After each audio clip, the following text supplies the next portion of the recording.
C'est l'heure du journal. Bonsoir à toutes et à tous et merci de continuer de vous informer via Comenio sur la RTVC. Elle se prépare la mini-convention des dirigeants de la CMCI Cameroun qui prendra effet le 18 janvier 2024 à la base de l'œuvre à Koumé. 15 000 participants attendus sur les lieux. C'est certainement la raison d'être du siège de prière de 36 heures qui s'est tenu à Koumé les 16 et 17 janvier 2024 en vue de préparer l'événement. On le verra tout de suite dans ce journal. Au quartier général comme au sud-ouest Cameroun, l'heure est à l'évaluation et la planification pour une année 2024 fructueuse, notamment en termes des objectifs à atteindre pour accélérer l'accomplissement du but, d'où les retraites respectives des dirigeants convoqués dans ces différentes provinces spirituelles. Voilà, c'est tout pour les titres. Tout de suite, le journal.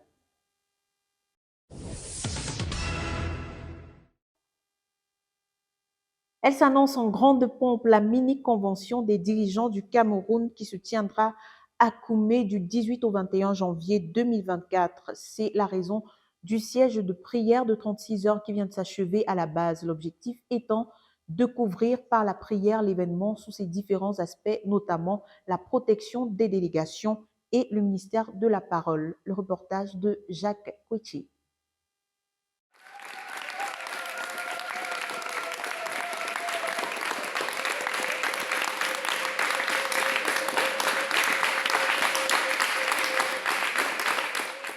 Cette bataille de 36 heures qui a rassemblé une centaine de participants a été meublée de certains exercices spirituels. En effet, pour frapper, vaincre avec habileté, force et endurance sur tous les fronts et assurer la victoire sur l'ennemi, la dirigeante du centre de prière a conduit ses soldats à maintenir une vie de plénitude dans le Saint-Esprit à travers les 4 retraites de 15 minutes de la journée. Il y a eu aussi des moments réservés aux actions de grâce, aux témoignages de protection, de provision ou bien de la promotion dans la vie des soldats, ainsi que des témoignages de transformation dans les vies pendant les sièges de prière. Les valeureux combattants de la sœur Esther ont eu aussi l'opportunité de louer Dieu, de le célébrer pour sa puissance et pour son grand nom. Les soldats ont aussi eu la grâce d'effectuer une marche de prière hors du lieu de combat. La dirigeante de cette rencontre s'est aussi appuyée sur les Écritures, les livres chrétiens, les paroles prophétiques pour aiguiser, fortifier la foi de ces combattants pour qu'ils puissent batailler victorieusement jusqu'à la fin à 18 heures ce jour. À celui qui est assis sur le trône et à l'agneau, la gloire et la révérence pour ce siège de prière et son impact.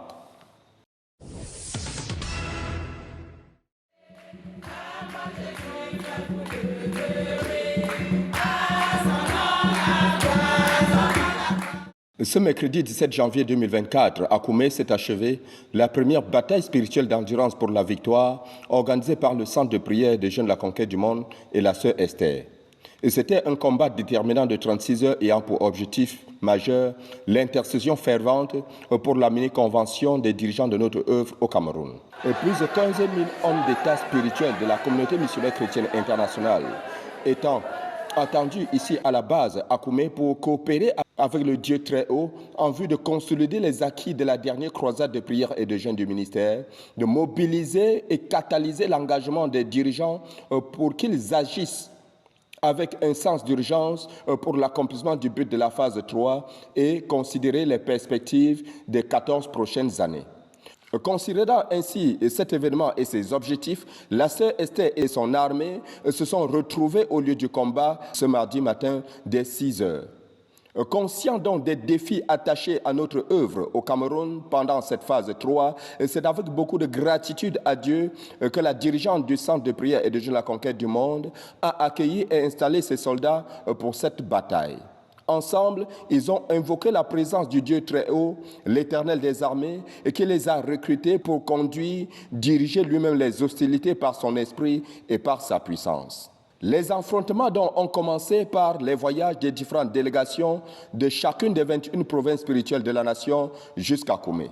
Ils ont taillé en pièces de toutes les armes des principautés et de tous les esprits territoriaux contre la vie des frères entre chaque province spirituelle et la base. Le combat spirituel a tourné autour de leur séjour au quartier général et la mini-convention proprement dite. Les confrontations parallèles comprennent, entre autres, la marche avec Dieu du leader et de tous les autres dirigeants pendant et après cette période du ministère, l'intercession fervente pour l'accomplissement du but de la phase 3 en termes d'églises de maisons additionnelles, les faiseurs de disciples additionnels et les maisons additionnelles qui doivent abriter les églises de maisons de 50 à 100 membres pendant cette phase. Et enfin, il y a eu la lutte pour la protection physique et spirituelle de chaque saint de la communauté missionnaire chrétienne internationale de Koumé jusqu'aux extrémités de la terre. Réorganiser la méga-église du quartier général, de même que responsabiliser et susciter davantage de dirigeants pour accélérer la croissance, ont été à l'ordre du jour de la retraite des dirigeants de la province spirituelle du quartier général convoquée par le leader, le pasteur Théodore Andossé à la base, les 13 et 14 janvier 2024. Plus de 1800 participants à la rencontre. Le reportage de Jacques Kouichi. La retraite annuelle du leader avec les pasteurs de l'église du quartier général s'est tenue à Koumé du 13 au 14 janvier 2024. Initialement programmée du 13 au 15 janvier, elle ne s'est tenue qu'en 2 jours et a rassemblé environ 1845 participants. Le 13 janvier, il y a eu l'accueil et l'installation des participants. Le lendemain, la réunion a commencé vers 7 h du matin, dirigée par le pasteur Hyacinthe Bekolo. C'est à partir de la prophétie du 1er janvier 2024 qu'elle a conduit les dirigeants déjà présents à se bénir mutuellement, à bénir les saints dans l'église du quartier général et dans le ministère tout entier. Les chantres de l'église du quartier général ont conduit les saints déjà nombreux à célébrer Dieu, le faire descendre au milieu de ses enfants pour les façonner, les disposer à recevoir du Seigneur et du leader, le pasteur Théodore Andossé. Par la suite, le pasteur de l'église du quartier général, le frère Alphonse Tawet, a pris la parole pour accueillir les dirigeants de l'église du quartier général, centre après centre. Après le message du pasteur Théodore Andossé, la dernière phase de cette rencontre a été consacrée à un travail en atelier et par centre. Des dirigeants des différents centres se sont retrouvés autour de leur pasteur pour évaluer ensemble le travail accompli en 2023, établir les buts de l'année 2024 et les soumettre au pasteur de l'église du quartier général avant leur rencontre à la mini-convention. De Koumé pour la RTVC, Jacques Kouichi. Pour cette année encore, le fardeau de la réorganisation de l'église du quartier général pour davantage d'efficacité a été sur le cœur du leader, le frère Théodore Andossé, pour la dernière retraite des pasteurs et des dirigeants de l'église du quartier général. À partir du livre de Josué, chapitre 21, le verset A3, le frère Théodore a expliqué qu'après la sortie des enfants d'Israël d'Égypte, le pays a été réparti entre les tribus d'Israël. Mais quant aux Lévites, Dieu a ordonné qu'il ne leur soit donné aucun territoire, car ils devaient servir la nation tout entière à partir du tabernacle. Et Dieu a ordonné plus tard que des villes déjà construites, au total 48, soient données aux Lévites pour qu'elles leur appartiennent totalement, car le service des Lévites était pour la nation tout entière. Ramenant cela de façon pratique à l'église du quartier général, le leader a expliqué que nous avons évolué ensemble au quartier général dans les différents centres. Chaque pasteur a travaillé dans sa direction, a bâti son centre qui constitue son territoire. Mais il y a des services centraux qui servent tout le ministère, et cette année, a souligné le leader, on doit commencer à renforcer les services centraux. Le frère Théodore a ensuite commandé à chaque pasteur de centre, selon ses effectifs et le nombre d'assemblées dans la ville, à désigner certains dirigeants et tous les membres qui vont se tenir avec le pasteur Alphonse Tawet pour composer le corps de fonctionnement de la méga-église du quartier général qui doit s'élever à environ 400 dirigeants. Chaque centre va donc se concentrer sur la conquête de sa zone dans la ville et dans l'implantation des églises locales et des assemblées de maisons, tout en suscitant davantage de dirigeants. Pour la méga-église, le leader a expliqué que nous avons besoin d'une méga-église qui sera un modèle de fonctionnement pour notre œuvre à travers le monde, une méga-église telle que le frère Jacques l'aurait bâtie dans notre œuvre. On a besoin d'un noyau de dirigeants capables, doués, des gens que quand ils sont devant l'écran, on dit que c'est la méga-église. Même leur aspect physique constitue un CV pour notre ministère. Pas les gens qui s'habillent en haillons. Et pour toute méga-église qui va servir au dessein de Dieu, il y a 5 caractéristiques à expliquer l'orateur. Premièrement, un dirigeant fort et éminent. Il s'agit de dirigeants qui coordonnent des églises, qui ont grandi en poids spirituel, qui ont développé de l'autorité. Ce sont des dirigeants forts, justes et glorieux, pleins de dignité et irréprochables. La deuxième caractéristique est un corps de dirigeants à maturité, doté des dons du Saint-Esprit. Troisièmement, une méga église qui va servir de Saint de Dieu a de grands effectifs.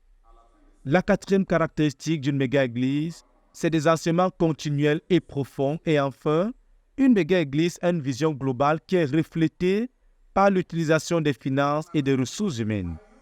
Après avoir présenté ces caractéristiques d'une méga église qui va servir de Saint de Dieu, le frère Théodore a défini les responsabilités majeures de la méga église du quartier général, qui est l'évangélisation des territoires cosmopolites, principalement les jeunes étudiants, les médecins, fonctionnaires et autorités dans la ville. Une fois de plus, le leader a recommandé à chaque dirigeant des centres de travailler dur dans l'implantation des églises locales et des assemblées de maisons, avec pour vecteur d'évaluation des dirigeants suscités, nominativement connus, au travers de qui on va enseigner le message de Berthois. À partir du livre d'Éphésiens chapitre 4, versets 12 à 16, le leader a exhorté chaque dirigeant à développer son don distinct. Le frère doit clôturer le ministère en définissant le travail de chaque dirigeant, qui est de mobiliser capacité et faire travailler ces gens que Dieu lui a donnés jusqu'aux plus petits membres, pour que l'Église grandisse en nombre, en maturité et en stabilité. Après avoir élevé la prière, le frère Théodore a recommandé à chaque pasteur de centre de réunir ses dirigeants pour confronter la situation actuelle de leur centre et planifier l'année 2024. Nous devons réussir à proclamer le leader, car les yeux du monde sont braqués sur Koumé. Et nous devons offrir au monde quelque chose qui glorifie Dieu. C'est donc par ces belles paroles que le frère Théodore a pris congé de tous les frères pour poursuivre le travail sur d'autres fronts de bataille, pendant que les dirigeants se sont réunis par différentes équipes afin d'obéir à la planification recommandée par le leader. À Dieu soit toute la gloire. Toujours sur cette même lancée, s'est tenue une retraite des dirigeants de la province spirituelle du Sud-Ouest du 5 au 14 janvier à Bouéa. La rencontre coordonnée par le pasteur Enoch Bisson a vu les actions de grâce, la lecture de la REMA 2024 et la planification pour le compte de la même année. Hyacinthe Bokolo. Lord, thank you for leading us to penetrate the locality of the Bangabi with the gospel and to establish a ministry there. In Jesus' name, amen. Amen. Le dirigeant de la province spirituelle du Sud-Ouest, le pasteur Enoch Bisson, a convoqué les missionnaires et les dirigeants de sa province spirituelle pour une retraite de prière de 10 jours du 5 janvier 2024 au 14 janvier 2024. L'objectif de cette retraite était l'évaluation du but de l'année 2023, jusqu'où il était accompli, remercier le Seigneur de les avoir conduits, protégés et transportés durant l'année 2023, remercier le Seigneur pour certains aspects de notre œuvre dans la province spirituelle, au Cameroun et dans les nations, et aussi avoir un moment de communion entre eux. La retraite a commencé vendredi 5 janvier à 18h30 par les actions de grâce. Et au fur et à mesure que la retraite a évolué, celui qui coordonnait la retraite partageait son témoignage de conversion et plusieurs personnes élevaient la voix au Seigneur. Le pasteur Enoch Bisson a conduit les missionnaires et les dirigeants présents dans la proclamation, le ministère de la parole et les prières. La retraite s'est achevée le 14 janvier 2024 à 19h30 par le don au Seigneur de la voiture du pasteur Efanga. Nous bénissons le Seigneur pour les 28 missionnaires et pasteurs qui ont fait le déplacement pour cette retraite de prière de 10 jours. Célébrez l'Éternel car il est bon, car sa miséricorde durera toujours.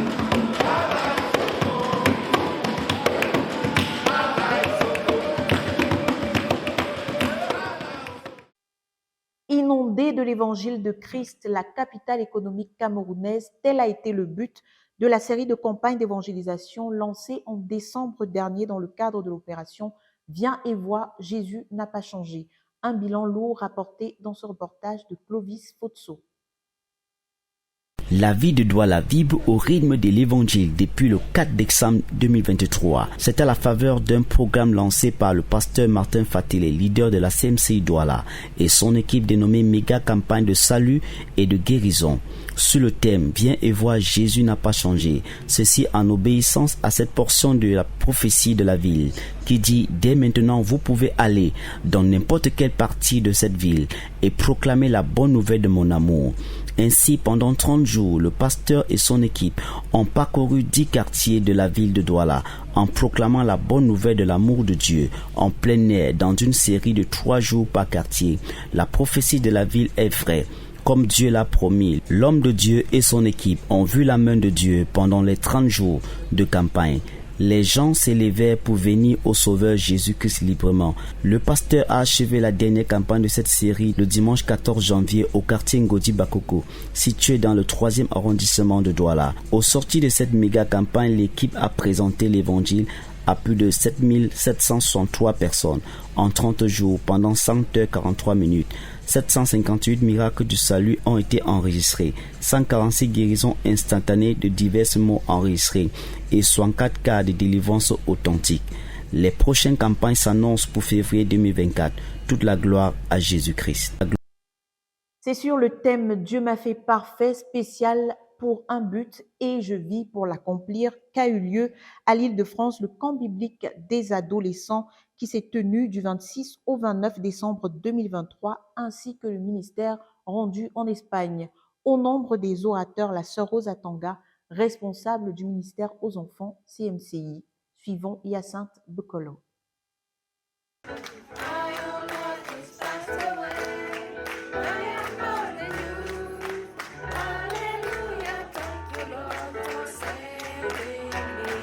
Les ministres aux enfants de l'Église en France et les ministres aux enfants de l'Europe ont organisé un camp des ados et des pré-ados du 26 au 29 décembre 2023 à Lille en France. Le Seigneur a suscité plusieurs ministres aux enfants pour venir enseigner sa parole à ce camp des ados. En effet, la sœur Rosa Tanga, la dirigeante du ministère aux enfants, a fait le déplacement. Et le premier jour, elle enseigne sur Matthieu chapitre 7, versets 21 à 28, sur la nécessité de se séparer de tout péché afin d'avoir une fondation solide sur laquelle s'appuyer pour bâtir les leaders. Ce travail a été fait la nuit et le lendemain, les enfants étaient conduits à la repentance et à l'abandon de tout péché. Pour mon premier jour au camp, ça s'est bien passé. Tata Rose, elle a prêché, on a mangé, c'était très bon. Le premier jour, il s'est très bien passé. On a fait des jeux, on a mangé et c'était vraiment trop bon. Et Maman Rose, elle a parlé de comment découvrir, s'approprier et réussir dans l'appel de Dieu. Et l'accueil, c'était chaleureux et voilà. Ensuite, comme autre activité de ce camp des ados, il y a eu un atelier témoignage entre les campeurs où ils ont appris comment présenter l'évangile. Chaque matin, il y avait la dévotion matinale qui était organisée. Le deuxième jour, la sœur Rose a enseigné sur comment entrer dans son appel et elle a présenté à partir des Saintes Écritures comment plusieurs personnes sont entrées dans les appels à travers des paroles prophétiques annoncées par les anges, des paroles prophétiques annoncées par les hommes, en demeurant attachés à la parole de Dieu, à travers le service à un homme de Dieu, à travers le service aux parents et par bien d'autres méthodes. Le frère Baudelaire Kené a donné une micro-conférence sur le développement de notre corps pendant l'adolescence et les choix de pureté et l'interaction avec notre environnement. La sœur Ruth Donald a enseigné sur les moyens de demeurer dans son appel quand on l'a reçu, comment demeurer et avancer dans son appel en restant attaché dans la parole, l'amour pour Dieu, l'amour pour les frères et la prière. La sœur Jeanne Donna a enseigné les enfants et les parents sur comment avoir des foyers sains dans lesquels élever nos enfants. Il y a eu des sessions de lecture, notamment la lecture et la mémorisation du livre Disciples coûte que coûte. Et enfin, il y a eu la soirée des talents. Comme bilan de ce camp des ados et des pré-ados, 160 jeunes ont fait le déplacement de 6 nations, 96 adolescents, 5 petits, 49 adultes et 5 intervenants clés. À la fin de ce camp, on peut dire qu'il y a eu 7 conversions, 13 restaurations à Dieu, 45 jeunes ont été remplis du Saint-Esprit, 3 adolescents ont reçu un message clair de la part du Seigneur et 3 sont postulants pour recevoir le baptême dans l'eau. Nous ne pouvons que dire, célébrez l'Éternel car il est bon, car sa miséricorde dure toujours.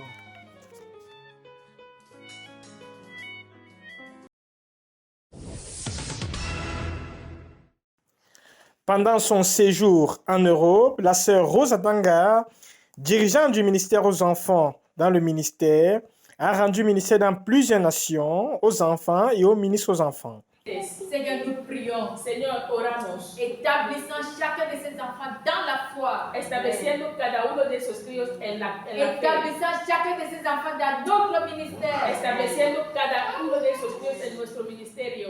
En Espagne particulièrement, elle a rendu ministère le 14 au 17 décembre 2023. Jeudi 14 décembre 2023, elle a rendu ministère à plusieurs personnes et 60 personnes étaient connectées de plusieurs nations. Vendredi 15 décembre, elle a rendu ministère à plusieurs personnes et 27 personnes étaient connectées de plusieurs nations. Samedi 16 décembre, elle a rendu ministère à 26 personnes, dont 7 personnes en ligne via Zoom. Et dimanche 17 décembre 2023, elle a rendu ministère à 22 personnes, avec 6 personnes connectées en ligne. Nous bénissons le Seigneur pour les enfants qui ont reçu ministère et les ministres aux enfants qui ont été édifiés à partir des Saintes Écritures. Célébrez l'Éternel car il est bon, car sa miséricorde durera toujours. Que la vida de cada uno sea preciosa en tus ojos. Au nom de Jésus, Amen. Amen. Amen. Amen. À Abidjan, Côte d'Ivoire, lancement du mouvement pour la conquête des cadres et des entrepreneurs. La rencontre a eu lieu le dimanche 14 janvier dernier au siège de la CMCI à Tiekwa. Les enjeux de ce mouvement d'évangélisation présenté par le pasteur Boniface Meignier, orateur principal de la retraite. Le reportage. Le mouvement pour la conquête des cadres et entrepreneurs a vu le jour ce dimanche 14 janvier 2024. La cérémonie marquant le lancement de ce mouvement s'est tenue au siège de la CMCI Côte d'Ivoire, 6 à Djamé Liberté. Le pasteur Boniface Meignier, leader de la CMCI Côte d'Ivoire, a partagé aux cadres, entrepreneurs, missionnaires, anciens et dirigeants présents à cette occasion les enjeux de la mise sur pied de ce mouvement qui, rappelons, est inclus dans les actions stratégiques de conquête multisectorielle de la JCMCI Côte d'Ivoire. Le frère Jacques était un enseignant-chercheur et avec son titre, il a gagné le Cameroun. Il a gagné les universités. Son message, c'était « Tu dois naître de nouveau ». Au Cameroun, jusqu'à aujourd'hui, on appelle les vrais croyants les born again, c'est-à-dire les nés de nouveau. Ça veut dire que son message a porté. Et nous avons des cadres dans le pays, à l'étranger, comme fruit de cette évangélisation dans les universités. Et nous avons donc créé nos mouvements des enseignants-chercheurs. Actuellement, nous devons, première étape, nous devons être 100, nous devons avoir 100 enseignants-chercheurs. Nous sommes déjà à 48. C'est des stratégies de conquête. Pour nous, toutes les âmes sont égales. Mais nous ne voulons pas que la société nous empêche d'atteindre certaines personnes. Que le protocole, que les classes créées par les postes, les fonctions, les diplômes ne doivent pas nous limiter. Il s'agit donc de nous rendre efficaces dans le milieu de notre exercice. Le frère Théophile Adjoumani, coordinateur de ce mouvement pour la conquête des cadres et des entrepreneurs, a par la suite présenté les objectifs et activités de ce mouvement devant encadrer l'exécution de la vision partagée par le pasteur Meignier.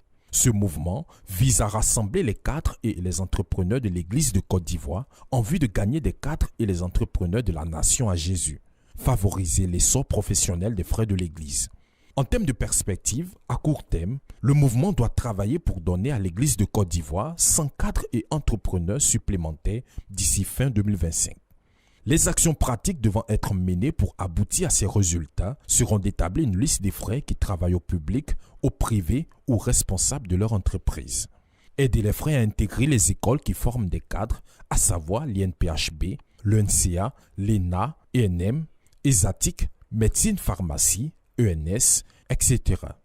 Mise en place d'un réseau pour permettre à nos frères d'intégrer les milieux professionnels. Organiser des conférences, panels, masterclass pour renforcer les compétences des cadres et entrepreneurs pour leur permettre d'atteindre des sommets en milieu professionnel, lesquels viseront le partage d'expériences et des journées d'insertion professionnelle, formation et coaching. Organiser des séminaires, conférences et panels évangéliques sur des thématiques suivies de prédication, distribution, vente de traités et livres chrétiens. À ce niveau, plusieurs thèmes ont été proposés, entre autres, comment être délivré de l'envoûtement en milieu professionnel, comment être délivré de la dépression en milieu professionnel, comment concilier vie professionnelle et vie spirituelle, comment gérer ses émotions et le stress en milieu professionnel, comment devenir un cadre modèle. Des journées pour rendre grâce au Seigneur pour ses prodiges dans le cadre du contexte professionnel et entrepreneurial et pour consacrer sa vie professionnelle à Dieu et à son œuvre ont aussi été au nombre des programmes. Notons que le bureau directionnel de ce mouvement sera constitué à la suite de cette cérémonie de lancement et communiqué à la prochaine rencontre. Le pasteur Meignier a, en clôture du programme, conduit l'assemblée à la prière de consécration de ce mouvement au Seigneur après le renouvellement de la consécration de chaque frère présent. Chers téléspectateurs, nous sommes parvenus au terme de cette édition. Merci de nous avoir suivis jusqu'au bout. Surtout, restez connectés à la Radio Television Voice of the Cross, c'est la chaîne de la Bible. Que Dieu vous bénisse.